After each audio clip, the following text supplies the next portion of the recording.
protocol of agreements. Here we are. It's very important. Here we are. Ghana owes Germany. Germany comes forward to say that I'm going to write off your debt. They write to us. Most countries, we exchange letters on the write-off, and that is the end.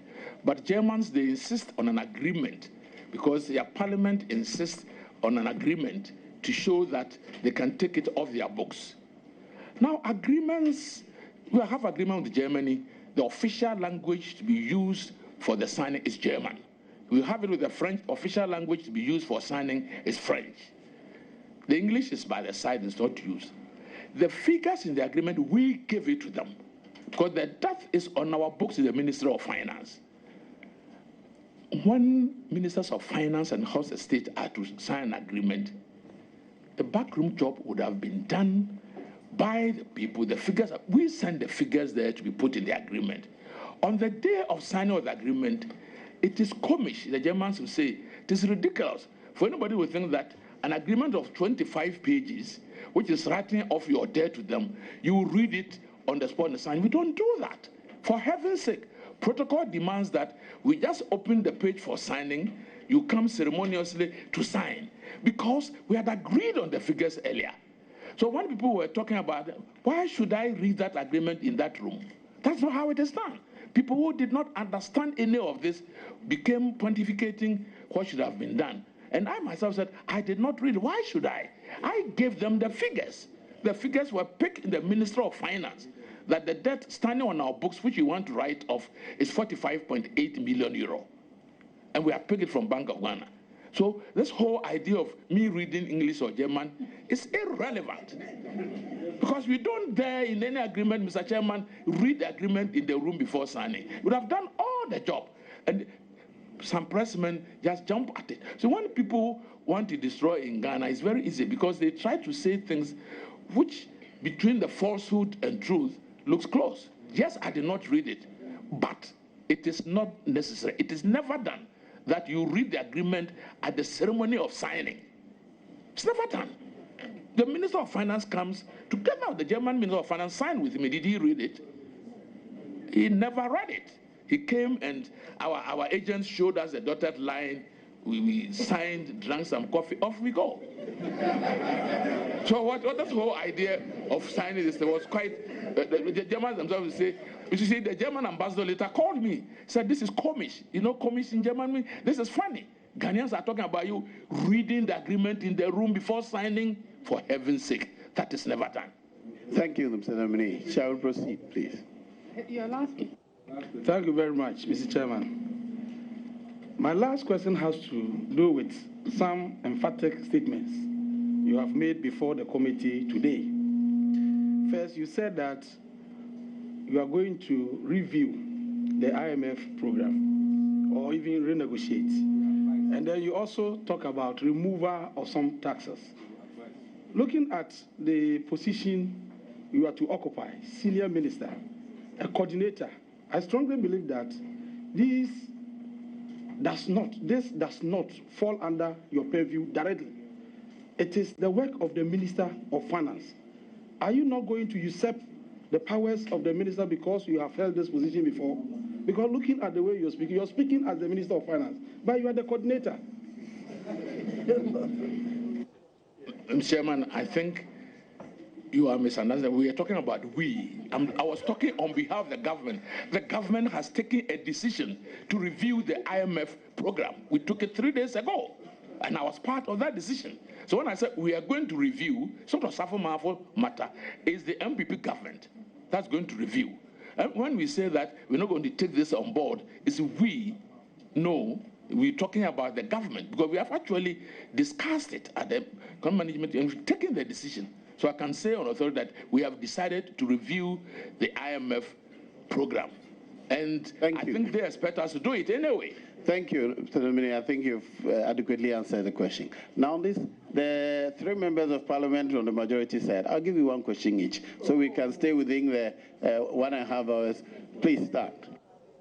Mr. Chairman, if you can reduce it to 2. If you can make it 2 instead of 1. Because I'm entitled to 3 anyway. Thank you, Mr. Chairman. Engineer Yaosafu Mafu. That's what I see on your CV. And in fact, if it comes to the name, it's still Engineer Yaosafu Mafu. Congrats for this nomination. And I have to put it on record that you are my former boss. You were the Minister for Education and Sports.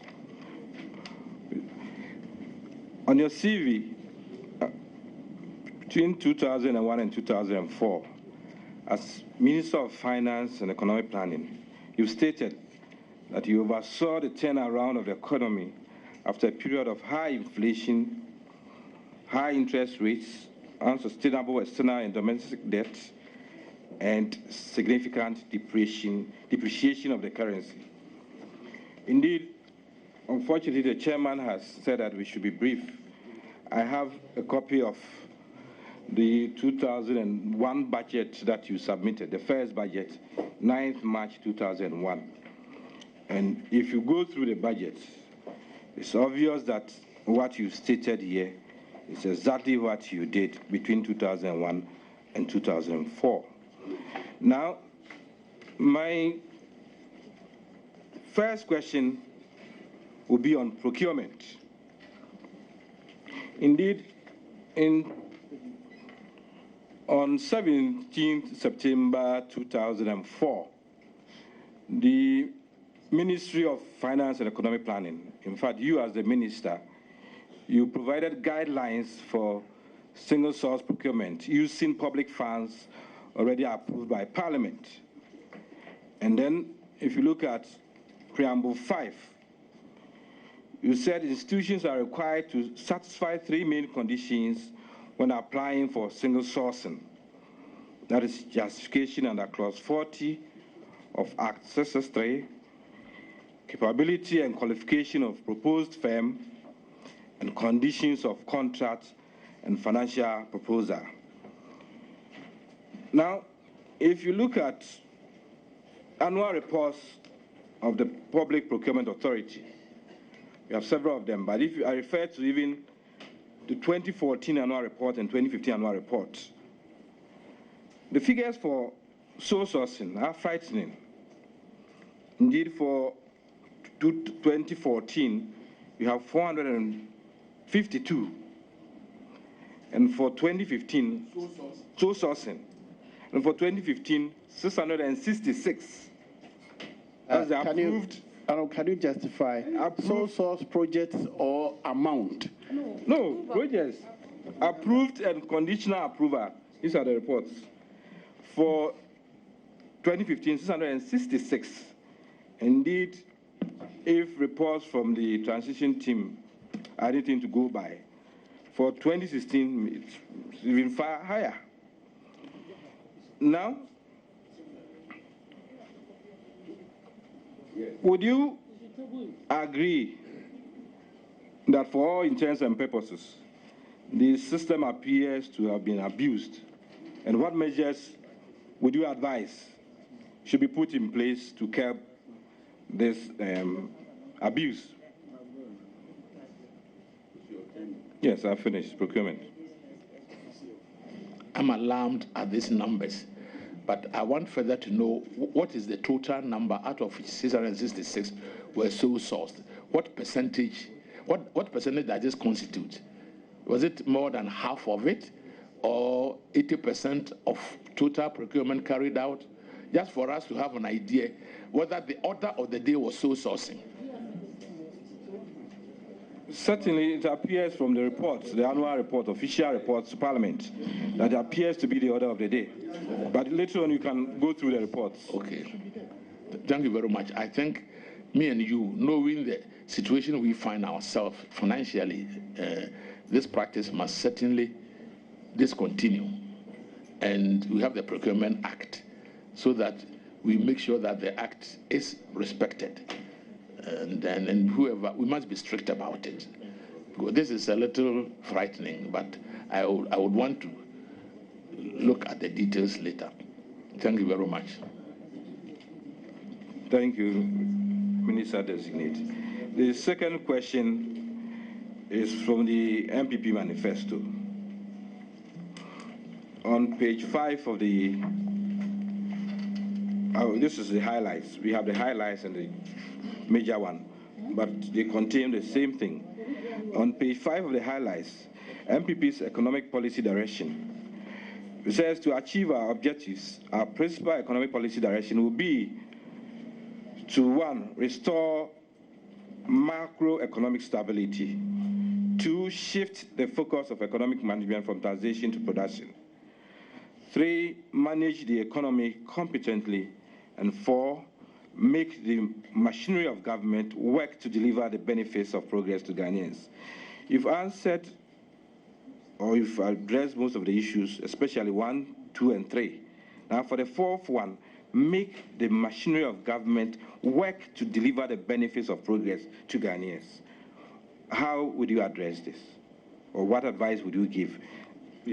First, what do we mean by slowing down of government work? And 2, how do we make the machinery of government work to deliver the benefits of progress to Ghanaians? Thank you very much. I think it is important that decisions which are made by government are monitored and evaluated. And the creation of a ministry to do that kind of follow-up is certainly going to help improving the government machinery. And I think it's very clear from that particular clause that it says that the president wants machinery to be efficient. And therefore, he's insisting on the whole ministry to do monitoring and evaluation because you need it.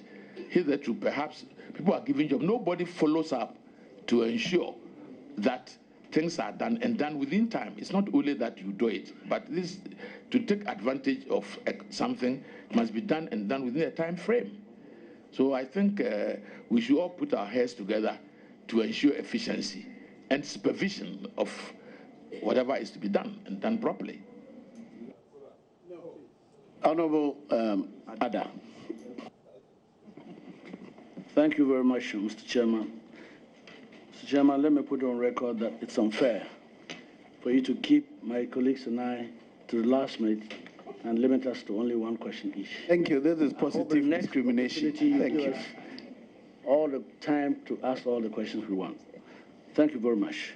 I'd like, first of all, to congratulate Honorable Safo on his nomination and to commend him most highly for the major impact that he's brought about in this economy, particularly introducing the Financial Administrations Act, Public Procurement Act, and the Internal Audit Act. I think these are to strengthen the economic management system of the nation. My colleague has asked the question that I wanted to ask, so I'll pass on to the education sector. On procurement. Now I come to education. Honorable, you were Minister of Education at the time, and Sports, and at the time I was with the Labour Ministry. We had some discussions, and it came out clearly that in your days, anybody coming out of Polytechnic would immediately earn higher than somebody coming out of a university if they worked in a factory.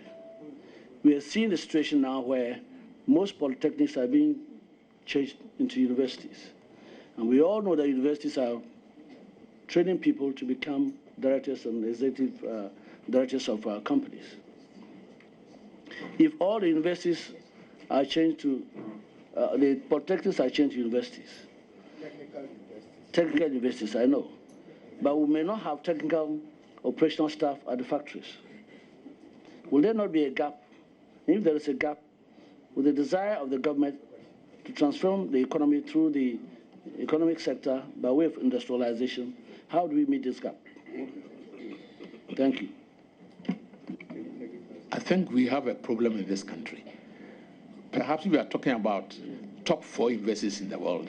You cannot do without MIT, Massachusetts Institute of Technology. It is not a university. It's an institute of technology. And if you look at many other countries, this type of thinking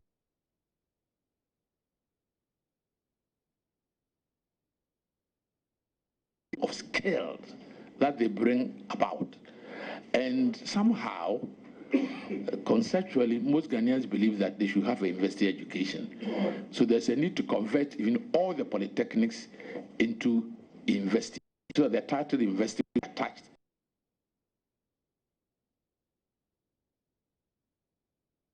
Universities, so that the title university will be attached to it.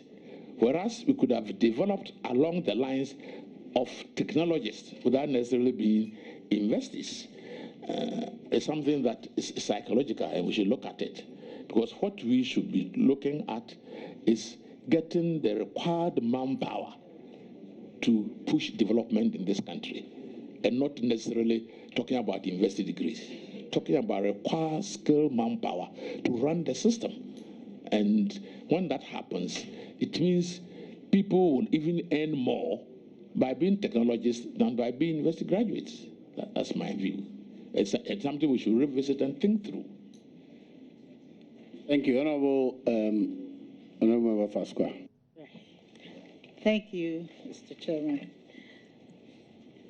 Honorable Senior Minister Designate, congratulations.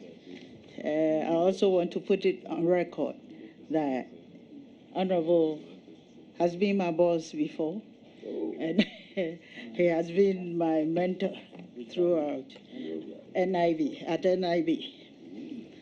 Honorable, on September 25th, 2015,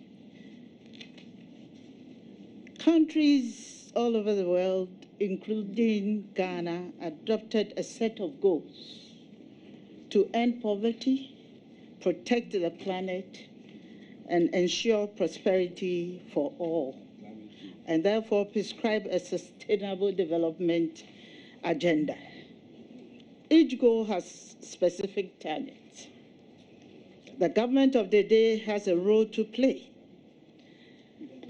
In your role as a coordinator and as a supervisor, Honorable Senior Minister Designate, I would like to know what will be your role in ensuring that His Excellency Nana Addo Dankwa Akufo-Addo's government is on track on the attainment of these goals. Thank you.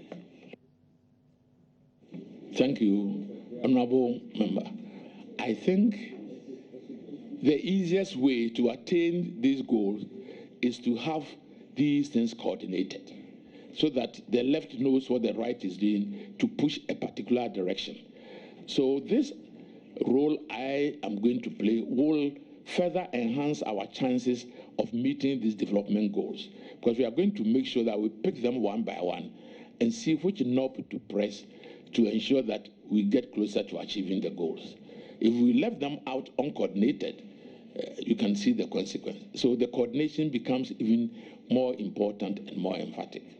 Thank you. Now to leadership. Oh, you haven't had a chance at all. Right. You also have one opportunity. Thank you, Mr. Chairman.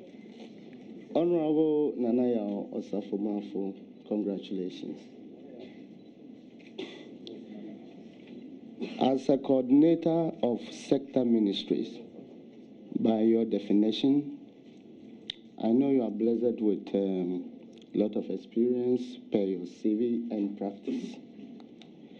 What do you think is the true economic state of the nation Ghana? Is there any hope for an ordinary Ghanaian? And the way forward, Honorable Nominee.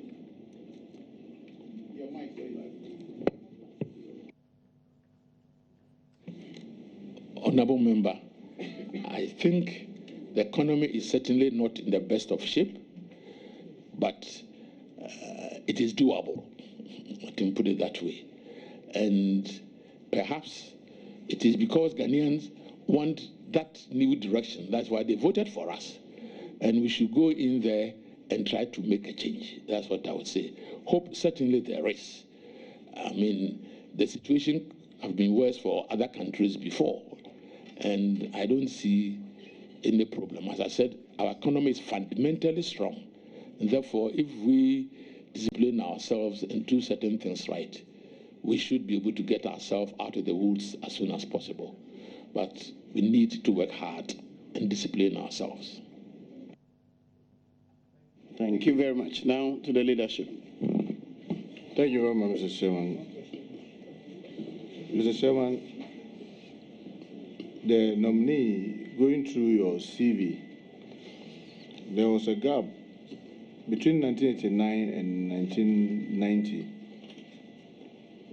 There was a missing information. I don't know whether you didn't do anything because your CV didn't tell us between 1989 and 90 what you were doing. So if you could kindly tell us. Actually, if we had brought in months, this would have not been a problem. I left the Bank for Housing and Construction end of 89 and resumed January at NIB in 90. So there's no gap. It's a question of days. There's no gap. That one should be end of 89. I left. The government made the changes during the Christmas week, and we moved to our previous place. So in some TV, I put December, but I did not. That's why that impression is created. Thank you very much. Okay, thank you very much. As a senior minister, as you yourself said, who is going to be in charge of coordination of all the activities, how do you intend to coordinate the various sectors to be able to deal with the growing unemployment in our country?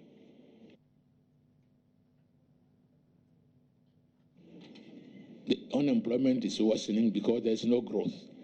And therefore, what we have to do as a country is to make sure that we develop and push growth. From our manifesto, we are thinking of pushing growth from the private sector window. That's why we're talking about creating a friendly environment to bring on board a lot of the private sector activities to generate growth. And I can assure you that no government can solve unemployment using employment through the government channel. How many can the government employ in the public sector? Nothing, very little.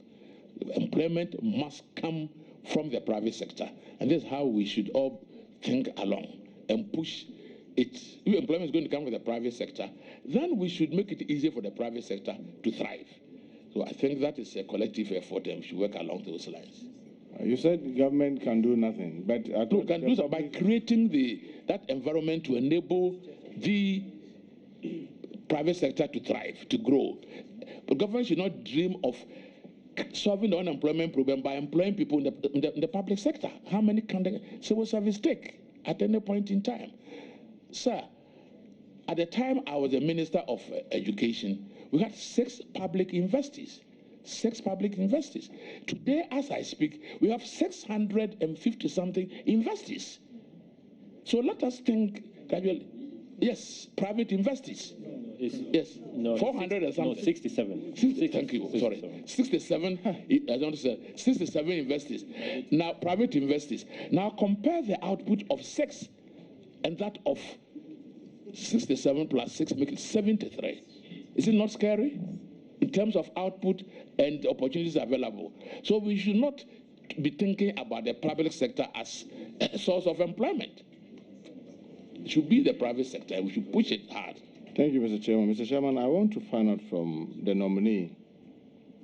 He said that they will have to renegotiate the IMF deal or the IMF program. But in the MPP manifesto, page 15, they talked about reducing borrowing and debt. He himself said that when they renegotiate, they want to create space. And in this space, he was mentioning about possible borrowing other cheap monies or with other better conditions to substitute the existing one. Whichever way, financing, to refinance the existing ones, whichever way you look at it, definitely there will be increase in debt. Because it's not possible for you to just have it going down. But your manifesto says, and in your campaign platform, you kept saying that you do everything to reduce debt, you are going to reduce borrowing. But when I heard you sitting, you clearly stated that you will have to do it with a better terms.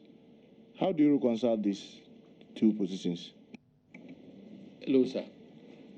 When you talk about debt, it is your repayment, which creates a liability for you.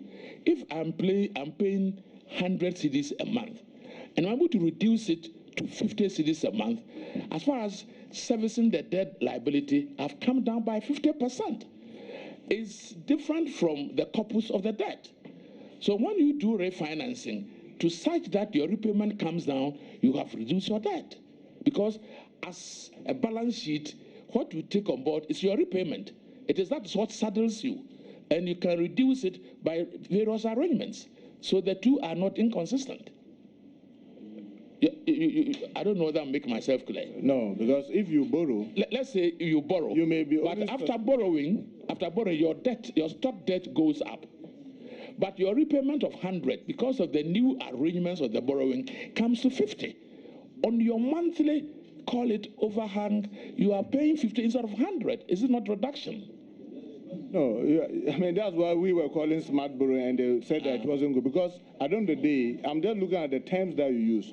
You reduce borrowing, and you reduce the debt. Because if you borrow that you pay in 100 years, and you are not paying it today, it doesn't mean that your debt hasn't gone up. Like you yourself rightly said, the bench line is that your debt had gone up, but you promised that you are going to reduce the debt.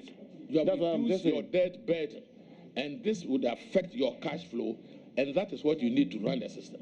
Oh, anyway, in your earlier answer that you gave, you said that you had declared your asset twice. Did I hear you say that? My check, I know that you came to Parliament in 1997, am I right? Yes.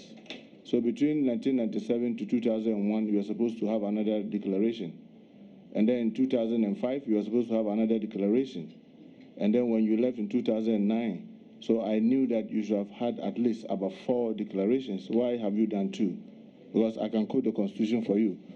If you look at Article 286(1),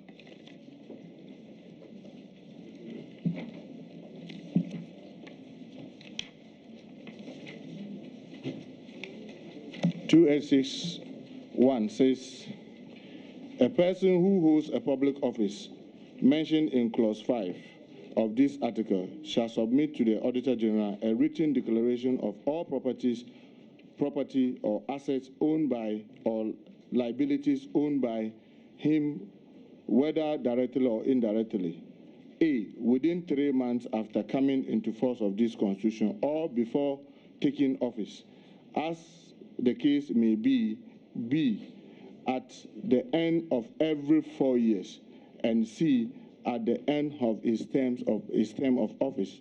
So if you look at between 1997, maybe let me even take it back, because even as the MD for Bank NIB and Bank for Housing, State Corporation, all that, you were supposed to have declared your assets. So it couldn't have been that you should have declared your assets only twice in your life. No, okay, so 1992, even if you take that away, from 1997, the first 4 years ended 2001. You were supposed to have declared in 1997, and then in 2001, and then in 2005, and then in 2009. So at least the list should have been about 4 times. Why did you declare only twice? I believe I've declared it more than that. I was talking about the exit, actually, because you have to declare when you are exiting, and that's what actually I was referring to. Well, if that is what you are saying, we'll be happy to see the receipts, because just to confirm that you maybe it was a slip that you said twice, or you've done it more than that. Okay. But to just move on. When I look at your CV, your consultancy came into force before you left office. Your CV shows that the consultancy that you established was before you ended your tenure as a member of parliament. Am I right? Yes. And you know that when you do that as a member of parliament or a minister, you are supposed to go through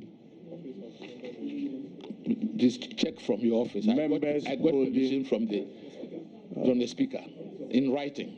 office of profit. I thought you were going to allow me to even finish. Okay. So I wanted to be sure that you got the certificate. I got the permission. You got the permission from the Speaker to do that. Yes. Mr. Speaker, Mr. Chairman, I want to know, as a senior minister, you say you'll be in charge of coordination. We also have economic management team. What will be different from what you'll be doing and what the economic management team will be doing? Chairman, I've answered this same question more than 3 times, so I don't know why I want to repeat. I've answered this to other people.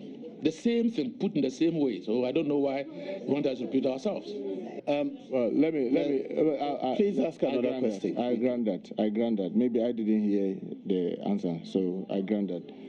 I want to find out from the senior minister, will you be reporting to the chief of staff or you'll be reporting directly to the president?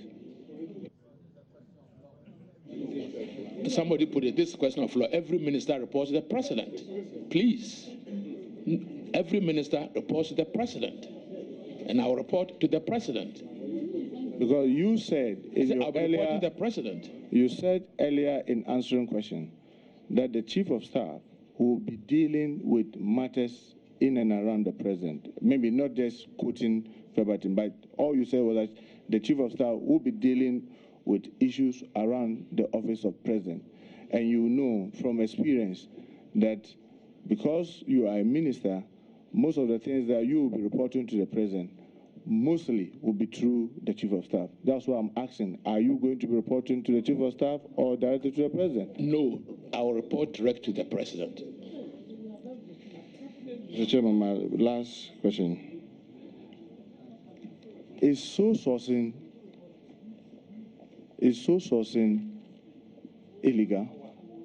And are you going, as a minister, senior minister who will be in charge of coordination, will you be doing or will you encourage sole sourcing under some circumstances? Honourable nominee, please. The answer is in the law, so it is not illegal. Sole sourcing is not illegal. How can it be illegal? So let me take this last one. I have the Transitional Act with me. In your earlier question about the appointments and what have you, you said that you have the right to review because you think that you've written a letter to the then Chief of Staff. I want to quote a section of the current Transition Act for you.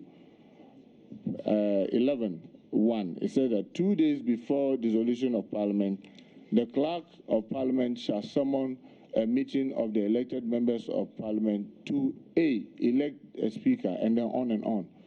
But because this was inconsistent with the Constitution, we didn't do it. I'll be happy if you can show me whether in the Constitution or in the acts that you were variously making reference to, where it said, because an election has been done, 30 days to the end of the tenure, the president cannot do anything, but he has to wait for the incoming one to do. I'll be happy to know that because we are talking about legal issues, framework, how to govern our country, and you sit and you proudly said that you are going to review. Can we see where there's a breach, whether in the Transition Act or in the Constitution? Thank you. I don't have a copy with me, and I just wouldn't know. If I had my copy and were looking at it, I would. But are you aware that there is a timetable for submission of the handing over notes to the Administrator General? That's what I was referring to. Since he wants clarification. Yes, but that doesn't say that if you hand over, you give handing over, it doesn't mean that the government council hot and they cannot do anything and cannot act. You don't do major things. What do you call major? So what do you call major? Why are you asking us to submit your report? Honourable nominee, please don't respond. He's finished his answers. Honourable Haruna, please. Mr. Chairman, let me thank you for the opportunity and let me congratulate Engineer Yao Osafo Mafu. He served the country in very many different respects. My first will be to respond to a matter of law.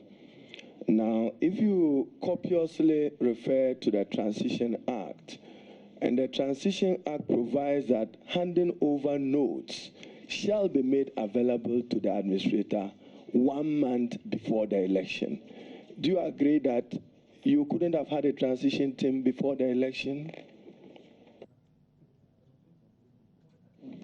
The transition team should be in place 48 hours after the results have been declared. And this is very specific in the law. Therefore, the 1 month before the election... 24 hours, the inauguration should be 48 hours. Therefore, 1 month before the election, there was no team that ought to have received and could have received a handing over notice. Do you agree? That should be the Administrator General. Administrator General. Chairman, can I have the floor? I'm just suggesting to Honorable Yao Osafo Mafu that ministers complied with this provision, and handing over notes pursuant to the Transition Act was made available to the Administrator General.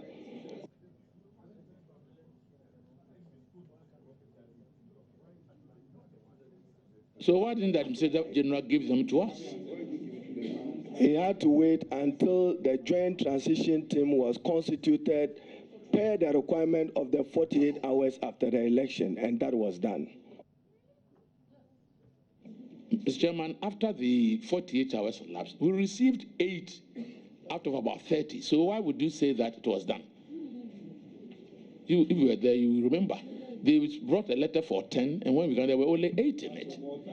And then they requested for more time to bring the rest. We gave more time, and even there, it took us almost 2 weeks to get the one of the presidency. Chairman, I ought not to. First of all, let me establish that under Article 11 of the Constitution, the Transition Act is not superior to the 1992 Constitution of Ghana.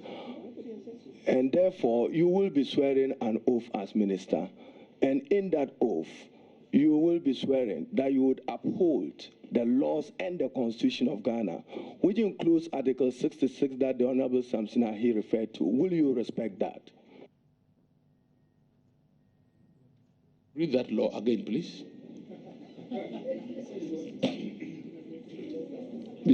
Article 66, as Honorable Samson referred to, defines the tenure of government and the presidency, which tenure is 4 years, lapsing midnight before the dawn of 7th January.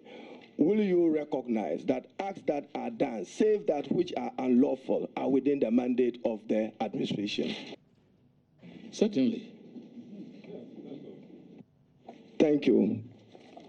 May I now refer you to, I'm holding the budget statement of 2004. You were then Honorable Yao Osafo Mafu, Minister of Finance and Economic Planning. We've heard you make public commitments and pledges to review corporate taxes. And I'm quoting, Mr. Speaker, in order to ease the tax burden on the corporate sector, I'll jump the rest.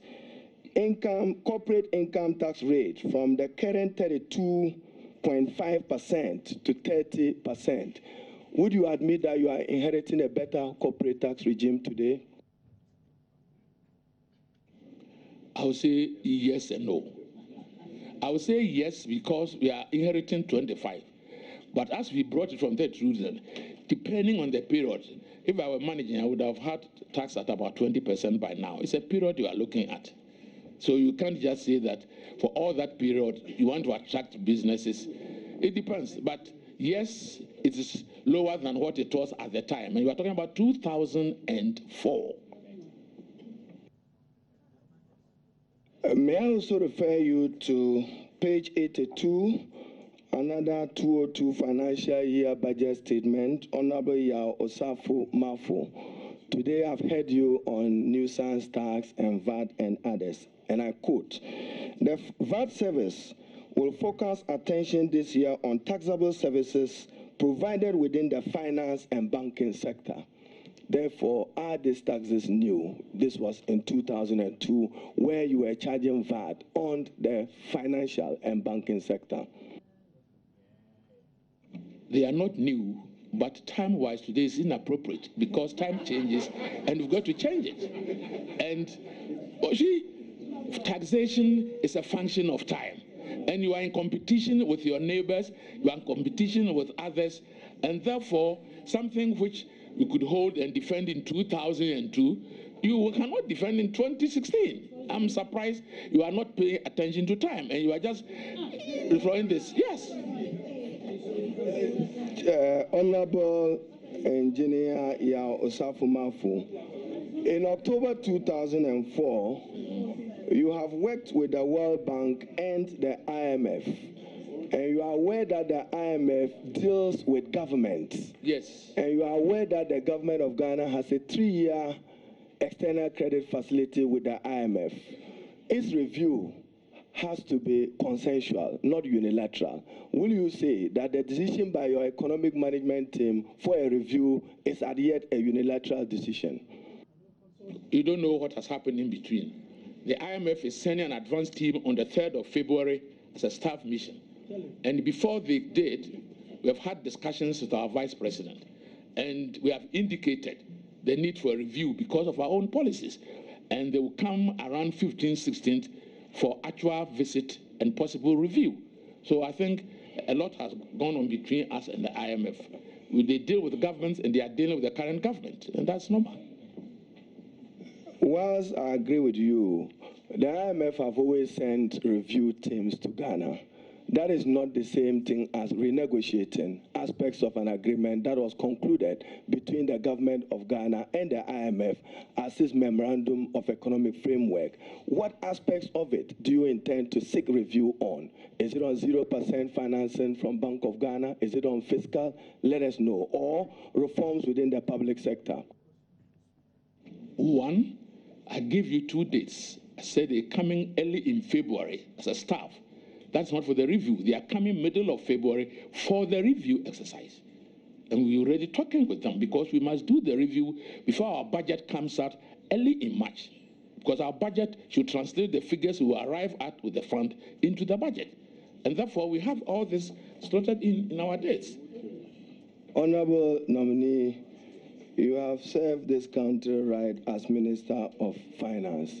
In your budget statement, you have indicated that this government will borrow, appreciating the fact that we have acquired middle income status, and therefore that affects your fiscal space in terms of borrowing. How might you intend to borrow for this year, and will it reflect in your economic policy statement for 2017?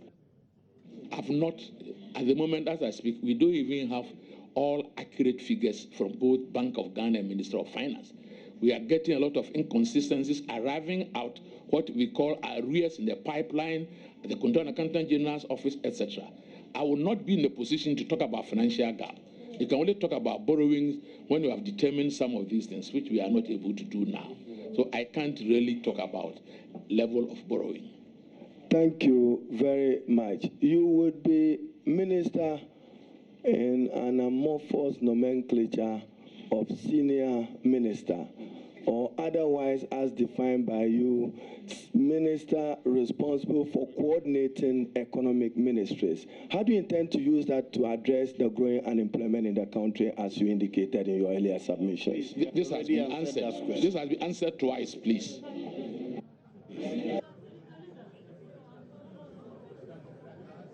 Honorable. Yes, I do. May I now refer to your CV? The same question. May I refer to your CV? And honorable colleagues, we are assuming that the CV is tendered in as part of the evidence before this committee. And since it's under oath, membership of professional body and membership of professional bodies, just watch under the 3rd page of your CV. I'm sure you want to do some realignment there. I can't see how Nestle Ghana Limited or Redco Limited will be professional bodies. I see your good friend Alhaji Aminu at your back. His name, is it spelled Amenu, A-M-E, or the Aminu that I know? Would you want to further look at those portions of your CV?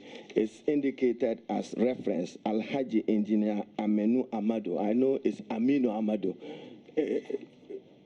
Thank you for the correction. You referred to some taxes as nuisance taxes. As Minister of Finance, and inheriting thereupon from you was the introduction of a national stabilization levy. Will you describe that as nuisance tax then? It was certainly not a nuisance. We inherited a debt that needed certain other measures to rake in inflows. And it did the job it was supposed to do. It wasn't a nuisance. It was a levy. It wasn't a tax. And it applies specifically to certain sectors. If you recall, we talk about the financial sector and other things. So it wasn't a tax, it was a levy. Honorable Minister Designate, the review exercise and possible renegotiation of the IMF, you referred to continuing for purposes of policy credibility. 0% Bank of Ghana financing. What will be your thought economically? Is it a good thing to do, or you intend to renegotiate Ghana out of that, and why? First of all, I think zero financing from Bank of Ghana, to me, was unnecessary, and we have to review it.